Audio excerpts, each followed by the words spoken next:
Hey listeners, Chris Godey here with some bonus business insight before we jump into today's episode. If you're looking for the right place to host your next business gathering, conference, or event, look no further than Orlando, Florida.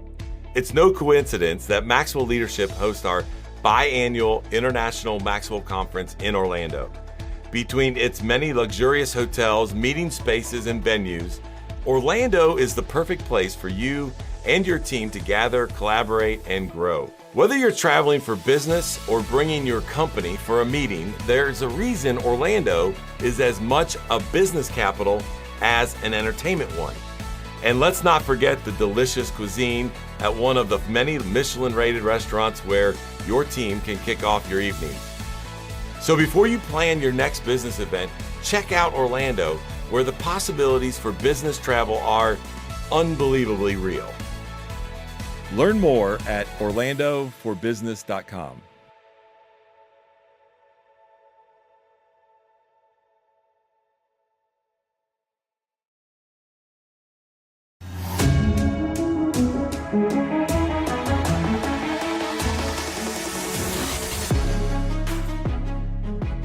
Welcome to the Maxwell Leadership Executive Podcast, where our goal is to help you increase your reputation as a leader, increase your ability to influence others, and increase your ability to fully engage your team to deliver remarkable results.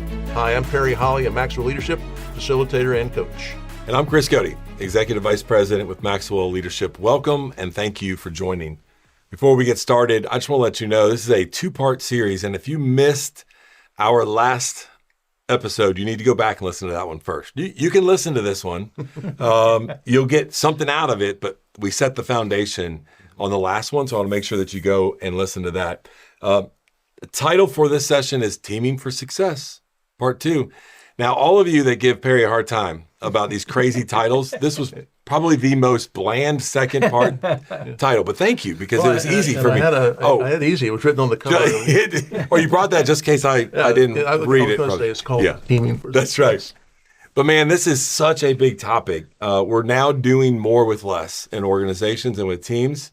We're being asked to lead through difficult times, and man, we need to understand our teams and the dynamics behind that. So Chris Fuller, who is the owner, CEO of RightPath, also a very, very good friend of Maxwell Leadership, has been for years, helped us develop content. He delivers content, coaches, you name it. And so we've partnered with him for years now as being kind of our behavioral profile when it comes to leading the soft skills, easy part of leadership, as a great tool and as a resource. So, Chris, man, thanks for being here again today. Talk just real quickly, for those that weren't with us last week, a little bit about RightPath, and then we're going to jump into some incredible insights on the different types of factors and styles that put together a team. So RightPath Resources was founded out of this massive need of organizations to make sure that we had the right people in the right spot. And the assessments that were out there, the DISC and the Myers-Briggs, they were a little bit too fluid. And some of the things that was dialing in on the precision of, can I really predict this person's behavior? And I know they show up this way sometimes, but then there's not really a total predictability. So RightPath was founded into the depth and the accuracy of the tool to be able to get six organizational psychologists to help really tighten up the science to make sure that it was more of a behavioral wiring than it was just a personality or temperament. That accuracy really helps drive fit, which fit is a precursor to toxicity. So you get a team member that is in the wrong spot and they're unhappy about it. They're not getting energy from that. They're getting drained from it. And before you know it, they are exporting that unhappiness 100% to the rest of the team. Yeah. 100%. And so that really, out of that passion, was the foundation of it. And then the extrapolation out of the hiring or the talent, really that talent acquisition and placement, into now extrapolated impact into leadership and teaming and culture and coaching and all those things. So that really is the passion of the tool, is to make a difference, and the impact of the tool is in its depth and its accuracy. We have seen it be tremendous success, both in the one-on-one coaching relationship, but then also in the teaming environment. And I won't do a coaching call if I don't have right without understanding. First. Yeah. It's a starting point. It's a great starting point. speaking of kind of the personal assessment, oftentimes we will say, hey, what's it like to be on the other side of my leadership? And then we run out the room, right? Because we really don't want to know that answer. But our team's like, well, I'll tell you, but we don't ever give them the opportunity to do that. And I know early on in this time together with the team, we actually are asking that question. And what drives that is in this assessment itself is the actual intensities of which you're measured off of, right? It's how you're going to show up probably a little bit stronger than you're aware of, and could be a blind spot, maybe not. But talk a little bit about the power of the intensities that this assessment comes back and makes us as leaders aware, not only of ourselves, but then the intensities in our team members as well. One of the one-liners that I have is how people experience you becomes their expectation of you. All right. So if I'm experiencing you and you are in the weeds and you're driving on some of these particular pieces, I expect every time I come to you to have that same experience. So experience drives expectation. Now, here's the tough part for us as leaders. Expectation becomes our reputation. And our reputation ultimately is our brand. So this intensity aspect. So when you and I experience, Chris, and we look at his intensities. Wait a minute. This wasn't. This is the intervention. So when somebody is more logical than 98% of humanity, or more experience-based than 92% of humanity, or more assertive, organized, ambitious, more concrete, no. You two are inventive and you can fly, right. But I'm looking for the plan and I don't want to reinvent the wheel. Let's just go in on those things. So the intensity of that becomes how I experience you. Yeah. And you can move through learned behavior and through focus. I can flex on some things, but when you're more intense than 98% on logic, if I try to reach you with an illogical argument, there's no way that's gonna land, or that's gonna make an impact. Yeah. And so the same thing with Perry, when we talk about his need at that extroverted, the need to be verbal, but also that supportive, collaborative, diplomatic side. If I'm not aware of that, then ultimately the intensities, then that's going to be, I'm like, well, why can't you just be talk plain, hold people accountable, tell them that they're not cutting it. And he's going, well, I think really what we need to do is collaborate a little bit more and train them and build them up a little bit. And then eventually they'll. So I'm going to give them one more chance. I'm going to call them again. Right. So again, how people experience us becomes their expectation, which becomes our reputation, which ultimately becomes our brand. And that is squarely in the intensities of your profile. You can move a mid-level. It's going to take a tremendous amount of energy to move an intensity. What I love about this is if you understand those intensities, it solves a lot of what ends up happening is when you don't have that knowledge, you fill in a lot of the blank space with your own thoughts about assumptions about why their intensity is the way it is, versus this gives you a tool. It says, oh no, this is how they're showing up. I'm experiencing that's my expectation because this is how they're wired. How do I partner with that? How do I have the right motive and leverage that to the best use of the team versus just being extremely frustrated with it? And your intensities, and correct me, but I've always said that, and I think I got it from you, is that your intensities really formulate your superpower. Where I'm most intense is where I'm, and these things you just read about Chris, or about me, that's part of what makes us great. But it also, the self-awareness thing comes back in, is that on the back of every superpower we teach, that there's a blind spot potentially, and can I overdo my intensities? Well, so we've all talked about, I don't really work on weaknesses. I work on situational struggles. So if you're assertive and independent and blunt and logical and challenging, you're going to be great in crisis management. But we might not want to put you on the crisis management hotline. And so that awareness that ultimately says it's all goodness. Yeah. But, I love the saying that says if a fish is judged by its ability to climb a tree, it will always be deemed a failure. That's not what fish are for. So again, you have strengths and areas where you're like, man, put me in, coach, and right here. But this is going to take energy from me, and this is going to be a situational struggle. So really understanding that it's unlocking, as a leader, it's unlocking the genius of my team instead of just all of us trying to do, be a generalist instead of a specialist. All right. So I just had this quick aha moment. And when you're talking about Perry and I, this is almost like this is a podcast counseling session for the host here. It makes total sense. Like when I'm at a place where logically I'm frustrated and I'm bouncing it off of a friend of mine, and he's without a doubt, he'll be like, let me go talk to him. Let me go talk.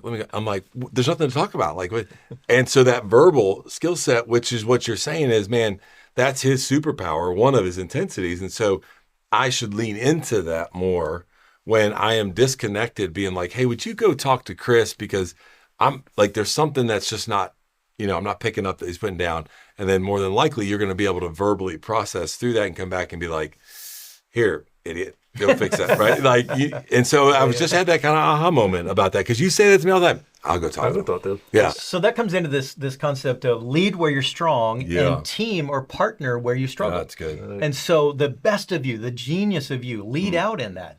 But where we can come along next to each other and sort of have that completion aspect, then can we work on that part? It's where we need each other, where teaming for success actually comes from. Hey, podcast listeners.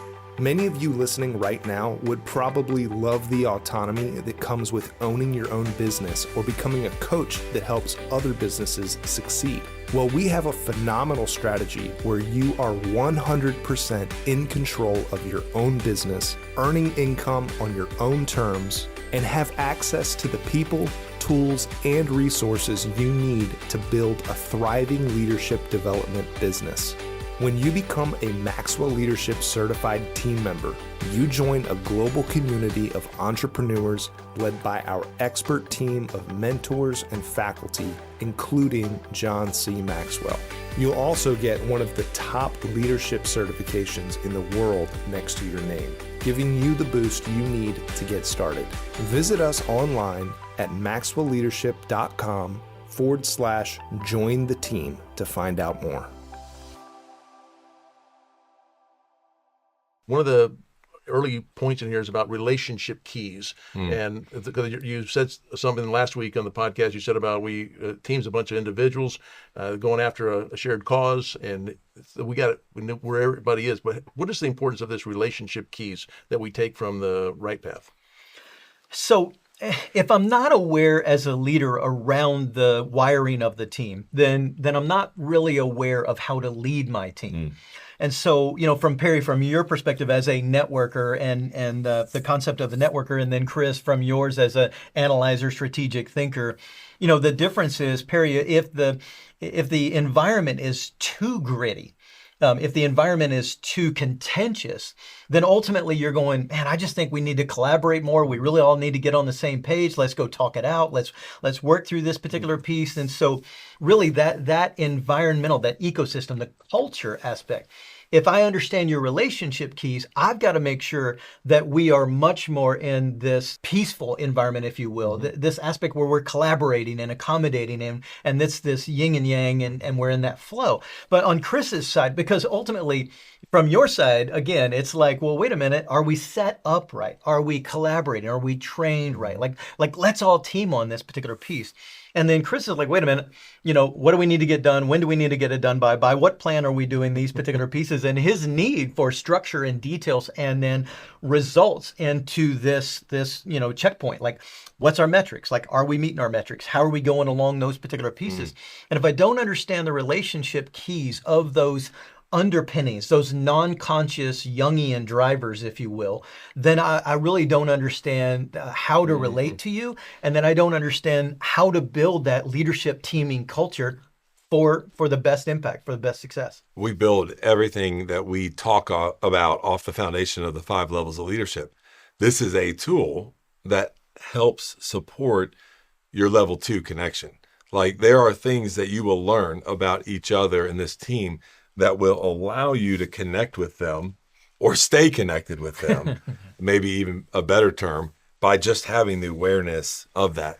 We also often talk about when we have to have tough conversations as a team, we also go, man, I don't want to lose my influence, with them. And if I don't do it the right way, we're not going to produce. I might lose my level 2 influence. What I love about this tool is also, in addition to intensities and the relationship key, you also have a confrontation style index that allows us to know, how do they receive? How do they like confrontation? And it just breaks it down brilliantly to be able to do that without losing your level 2 connection, trust, and influence with them. Talk a little bit about Perry's confrontation style, and but the power of this tool, all joking aside, and how that really helps the team dynamics to be able to do that, well. He's the confrontational one. Or I like the fact that he's actually confronting. And what we mean by that is he's kind of posturing that he's like, putting up this front that he's willing to confront on those things. And he's not. But ultimately, his method of confrontation is really going to be motivation. It's really going to be persuade and influence. And so if there's something that he's got to come up against from that conflict style, he's much more of a diplomat, influencer, persuader, motivator. Yeah. And you're much more of the prescriptive. And so it's like, look, here's the thing. I'm just trying to make sense of this. And so this doesn't make sense. I'm trying to get into this piece. So you're more high conflict in the numeric scoring because you're trying to get to the logic of it. Does it make sense? And let me get to that. And you're not afraid to confront the math. And he's going, but the math doesn't matter if the people if the people aren't willing to accept that math. And so we use these. The Teaming for Success is great for assimilation workshops. Yeah. So a brand new leader inherits a brand new team. And then these Teaming for Success workshops are great to be able to get to know each other very quickly and to diminish the opportunity for us to get sideways. Because now I know how you're going to conflict. And or if you've got a new team member rolling on, to be able to say, hey, we're a gritty culture. And gritty is okay. As long as you say, we love robust dialogue. Yeah. It's not me against you. It's like, we just love to have the open, honest, critical dialogue. So I think that's key in understanding the conflict tendencies of the team, and then ultimately being able to normalize the culture of here's what we are and here's how we do what we do, so that we don't lose the disengagement of some of those. And those, if it was too contentious, then Perry would start to maybe back up on us a little bit. Yeah. I did a workshop where this is harmony versus challenge, and the entire room was over on challenge. They had 0 harmonious in the room, and I drew a circle on the screen and I said, does this concern anyone? And the leader said, should it concern us? And I said, well, no, I've known you a bit, and I know that you have, that I didn't use the word as a gritty environment. You guys have respectful challenge. You seem to respect each other, care for each other, but you challenge each other. And I think it's done in the right way. And so you've used this strength, this intensity toward challenge in a very positive manner to move the team ahead. It's not like some people would back off and shut down, like you said. They didn't. So I really love that. Another thing in this workshop we talk about, another calculation done in the right path, is about drive, an individual drive. Tell me, how does that play into the team dynamic? So there's a little bit of a misunderstanding about drive. So you have those that are much more, I'd say, subtle on their drive, and they can stay locked in on something for a long time. Those that are a little bit more driven, we may end up losing a little bit of focus because, like we need to get in and conquer it, and then we need to get to something else to go conquer. Laugh about it. Yeah. I'm thinking about the guy that's talking right now. Yeah. And so it's like, man, I'm going to go from conquer to conquest. It's like all of that drivenness. When we look at drive scores, one of the things is, based on your drive and based on a little bit of that adventure aspect, I can actually start to predict who might be a flight risk on your team. Because if we don't put them with enough variability and enough projects and enough of that ability to conquer, then ultimately they're going to look for conquering outside of our organization instead of inside. So when a team has that high drive, we know that they're going to be this high impact, high power team that is going to, have that resilience that we're not even going to see roadblocks. If you're much more on that subtle on the drive, the team members with subtle are going to be steady as the day is long, and man, do we need them. But they're also going to look for others to remove roadblocks. And so if I didn't know that you're concrete and practical, if I didn't know that you're subtle on your drive score, then I would go, Perry, go attack it. Go but it's like, wait a minute. Okay, so now I understand you. I get to know you. And again, the difference between the resilience and the intensity of the drive versus the brilliance of much more of that subtlety in that drive aspect. One last area that I just want us to talk about before we wrap up is around change. And as leaders, we talk about the capacity of which they can handle change is different between each team member. And so even if you have a collective change, you're going to have to lead each one of them a little bit differently through that. That is a delicate thing that as leaders, we need to be able to handle. But it's something that happens almost weekly, right? Maybe around here daily in regards to the change. And so what I love about it is this also tells us as an individual and as a team, what is the response to change? What are the metrics that are used to pull that out? What does that look like? How, as a team member or a leader, is that going to be helpful to me, this tool, to be able to lead them through change? So when you look at we'll go with the 6 factors. So if somebody is dominant and challenging, they're going to love change. Dominant, challenging, and adventurous, they're going to love change as long as it's their idea. And so you're like, wait a minute, who's changing? Well, yeah, we need to change this. And as long as it's your idea, man, you're mashing that gas pedal, all gas, no brake, right? Right. So, and then the networkers and the Perrys of the world that are maybe a little bit more accommodating, more extroverted, more harmonious are like, well, wait a minute, let's talk about it. I love talking about change. I love dreaming about change and the impact of change. Yeah, but what are we doing to get people ready for change? So his extroversion, but then his need for structure and support, setting people up for success. He's going to appear to love change and talk about change, but then you're going to feel a little bit of a resistant vibe from him because he's going, now wait a minute, we can't change because we've changed too much, and good people that have worked here a long time aren't set up for success.